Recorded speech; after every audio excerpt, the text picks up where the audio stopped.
Hey, what's going on, guys? Jun here with Hapa英会話, and joining me today is Olivia. What's going on, Olivia? How you doing? Hey, Jun. I'm doing well. So I get this question asked a lot, and I want to throw this question at you today. When I'm around my students, many of them always ask me, Jun さんって母語はどっちなの？英語？日本語？ And it's probably one of the hardest questions for me to answer. So before I answer this, I'm going to ask you this question and see which language you consider your mother tongue. So Olivia にとって母語ってどっちなの？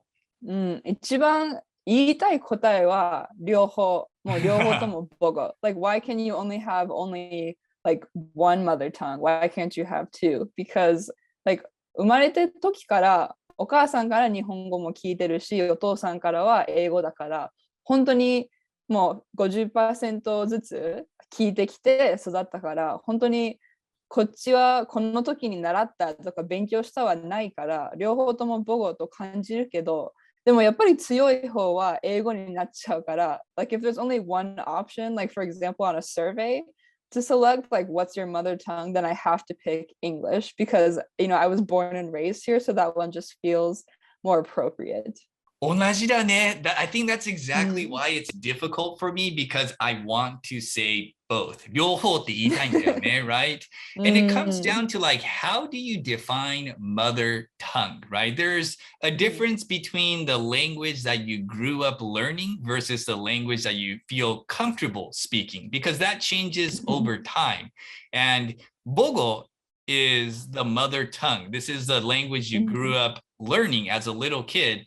そうなってくると、お父さんがアメリカ人でお母さんが日本人で、子供の時にお父さんが英語で喋りかけて、お母さんが日本語で喋りかけたら、technically your 母語 is both English and Japanese because your parents spoke to you in both languages, right? Yeah, exactly. Yeah, you can't really like say you heard more of one or like talked more in one like growing up because, you know, before you start like real school, like you really do experience both in the same way. So it's like I said, it's like 50-50. You can't really differentiate between like, oh, I only spoke English like, you know, 75% of the time and Japanese 25. Like it really was like a complete balance in my household.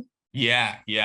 And whoever says that like it was 75-25 is definitely lying. There's no way you remember like at 2 or 3 years old, like what percentage your parents are speaking to you in, right? Yeah, exactly. Yeah. でもオリビアの場合はもう本当に自分が子供の時からお父さんは英語でずっとオリビアに喋りかけて、でお母さんはもうずっと日本語でオリビアに喋っていて、もう本当に50-50ぐらいでこう混ざってオリビアに会話をしてたの。そうですね。まあその頃の記憶はもちろんないけど、もう本当に like even from my earliest memories, like 必ずお母さんとは日本語で、お父さんが会社から帰ってきて、会話がすぐ英語に変わる。だからお母さんもお父さんに向けては英語だし、でそうなったら子供にも英語で話しかけるから、お父さんがいない時は必ず日本語。そうやって決まってたルールではないけど kind of like a subconscious decision. Like, you know, as soon as dad is home from work, like switch to English. It just felt like the natural thing to do. ね。だから子供のね、すごいとこってそれだよね。Even at a really young age, even a baby they don't know that they're speaking English and Japanese, but they do know that お母さんにはこの言葉、お父さんにはこの言葉で、この言葉っていうのが僕たちが言う英語と日本語だけど、赤ちゃんはもちろんそれが何語かわからないけれど、この人に対してはこの言葉を使うっていう判断ができる赤ちゃんね、子供ってすごいよね。なんかオリビアって自分の中で英語と日本語を使い分けてるんだなとか、これは英語だな、これは日本語だなって理解した時期っていつだったか覚えてる？いつの時に、お母さんは日本語で喋んないといけない、お父さんは英語で喋んないといけないって、like when did you started noticing that there were two separate languages, if you can recall? maybe like from preschool era, I want to say, because like, preschool was the first time I left the house, to go to school. And preschool, like the teachers all speak English, the kids all speak English to each other. So maybe like, I could just be making this up because I don't have like clear memories from when I was like 2 or 3 years old. Yeah. But I think that's probably when I started to like still like on a subconscious level realize like, oh, so like there are separate environments and people for speaking English. And like, my mom is the one like difference. Like, none of my teachers, friends, even my dad like speak Japanese to me. But with my mom, it's like always Japanese. And it feels weird to talk to her in English, like even now. So I think that had like a lasting effect. Gotcha. でもやっぱそれなんだよね。なんか、even if you try to remember, like for me too, like I don't even know if I knew that I was separating it. I knew subconsciously, like you said, こう無意識にね、こう英語と日本語を使い分けているけど、でも本当に自分自身の中で英語、日本語っていうその使い分けが分かっていたのかって言われたら難しいよね。Like it's a hard question. It's such a long time ago and I was such a little kid that I can't answer that question. だからやっぱ母語ってね、すごい不思議なところで、if you're talking about which language you grew up, I have to, echo your statement there. It's 同じだね。両方なんだよ。It's both, it's both. オリビアの場合はアメリカンスクールに行って、でも幼稚園から補習校に通ってたの。そういう、どういうふうにして日本語を維持したの？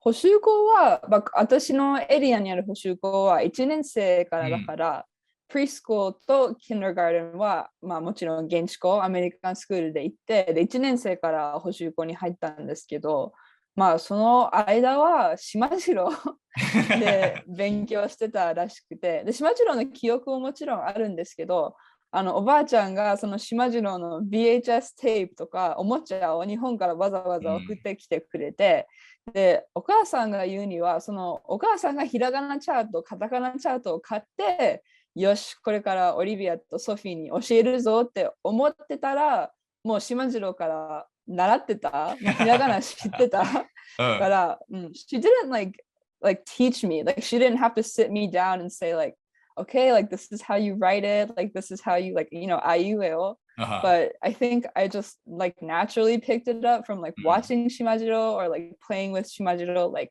workbooks and toys. And I still remember our hiragana hyo that was taped on the wall, and it came with like pictures, and it was like really informative. So just like looking at that in the playroom every day, like I think I just naturally picked up on how to write hiragana and katakana.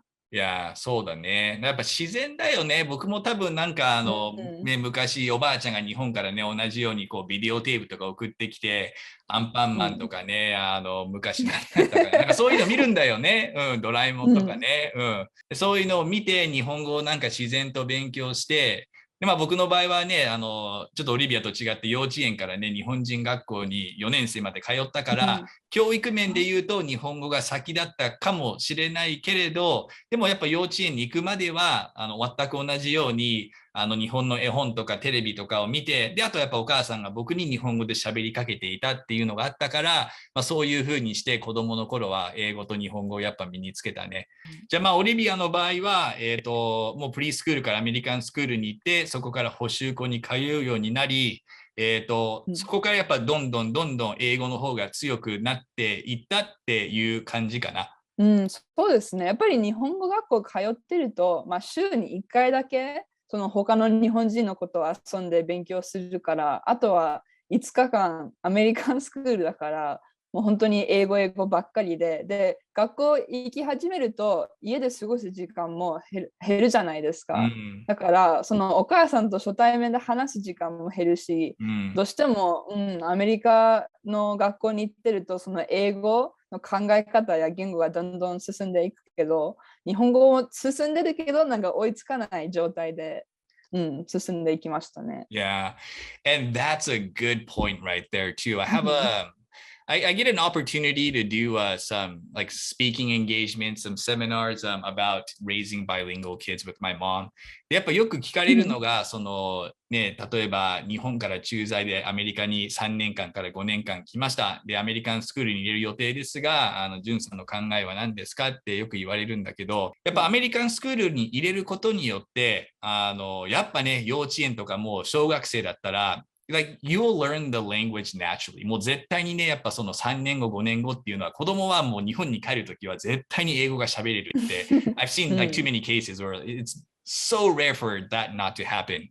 Butオリビアが言ったみたいにやっぱ一つ気をつけないといけないのが、やっぱアメリカンスクールに行くと英語だけが喋れるようになるんじゃなくて、考え方とか態度とかもアメリカ人になるっていうところ、特に日本に帰った後にもちろん補習校を続けたとしても、やっぱ5年間アメリカンスクールに通っていたら、中学校になった時は日本に戻っても日本語は喋れるけど、中身が結構もうアメリカ人になってるから、that transition is actually harder, I feel like, when you go back to Japan, because 日本語喋れるけど考え方とか自分の態度とか仕草とか、自己主張の仕方とかがもう超アメリカ人で、今度日本の学校になかなか馴染むことができない。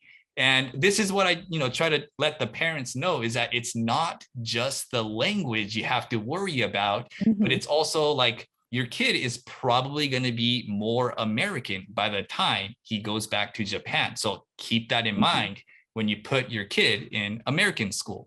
And 今、オリビアが話をしていて、なんかそれをね、なんかすごい感じるんだけど、オリビアってやっぱそう感じた、実際にアメリカンスクールに行きながら補習校1週間に1回だけの時は。やっぱり it's so like what you talked about is like reverse culture shock almost, like especially in really formative years like elementary school and middle school, like middle school sucks for everyone. It doesn't matter like where you're from or where you live.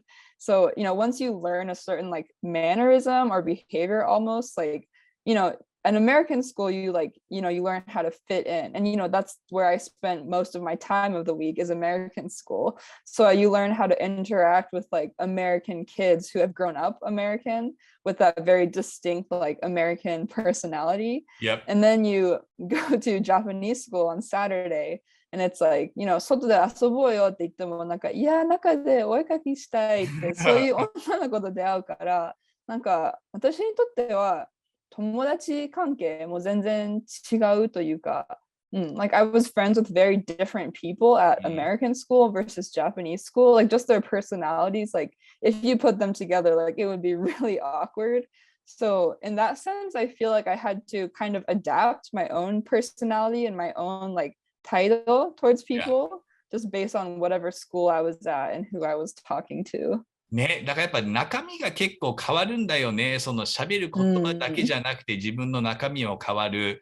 で、多分僕の場合は、僕もね、お父さんアメリカ人、お母さん日本人。で、子供の時からお父さんは英語、お母さんは日本語。で、僕の場合は両親が両方ともね、子供の時から仕事をしてたから、僕のお母さんの日本人の友達が結構僕の面倒を見てくれていたんだけど、やっぱその場合はみんな子供の時から日本語で喋ってくれていたし、お父さんの親戚の家に行く時はやっぱ英語で喋ってたから、本当にもう子供の時って英語と日本語がもうぐっちゃぐちゃだったんだよね。だけど、やっぱ幼稚園から4年生まではアメリカにある日本人のプライベートスクールに通ったから、4年生の時っていうのはもちろんもう日本語しか喋れない自分がいたし、英語ももうほとんど喋れなかった。だけどやっぱそれ以上に中身が超日本人だったんだよね。And that's why for me that transition from 4年生から今度アメリカンスクールに転校した時に、もちろん英語を喋ることってすごい大変だったけど、like getting adjusted to hanging out with American friends was probably even more difficult for me because 自分の中身はすごい日本人だとその時は思っていたから、だからやっぱりオリビアとは多分そういう面では逆だけど似たような多分経験をしてきたと思うんだよね。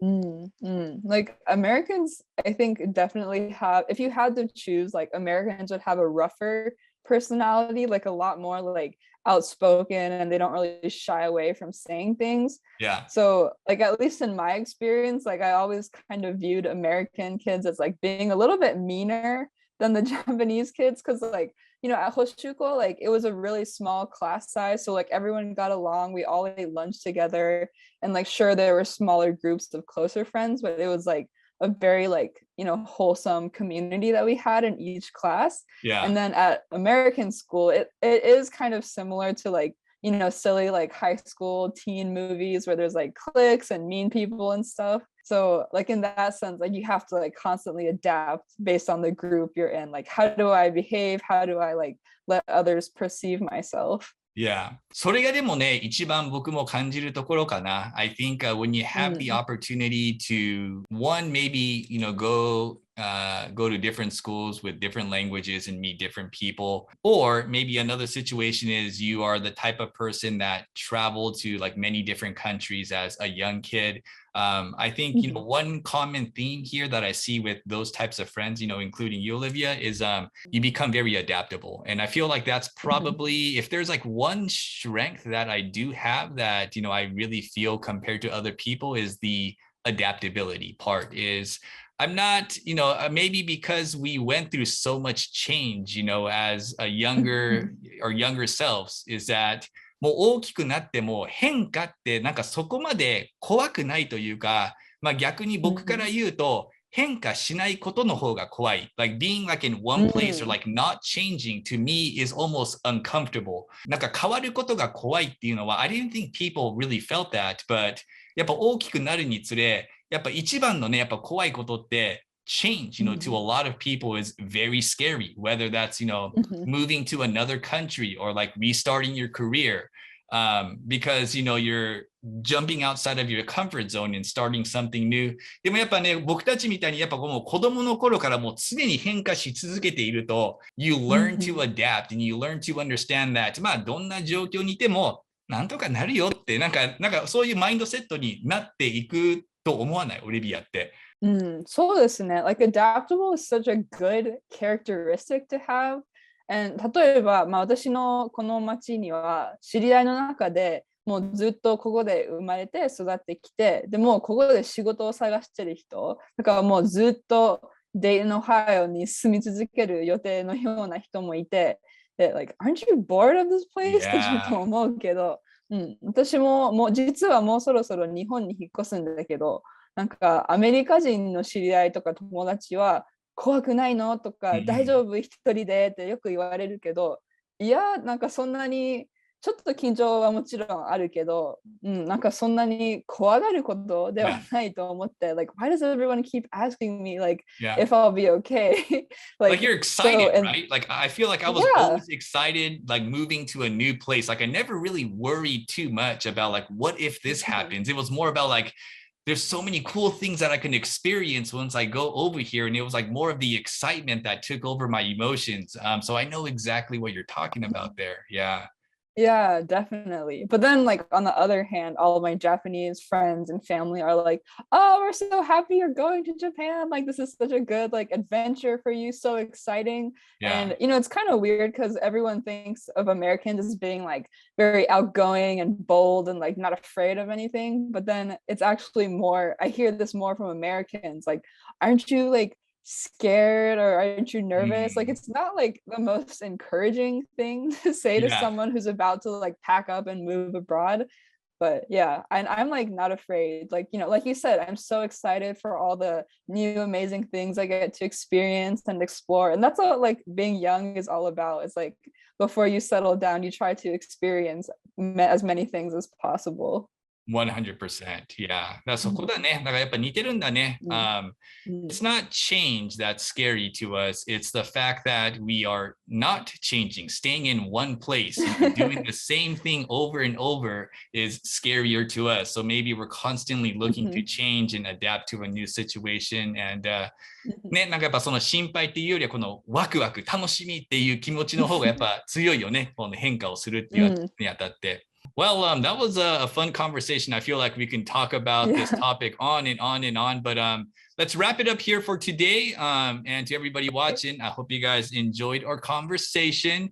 It digressed a tad bit, but nonetheless, I thought it was a real fun conversation. Olivia, thank you very much. I'll see you next time. Yep. See you next time, Jun. Thank you. Bye, guys. Bye-bye.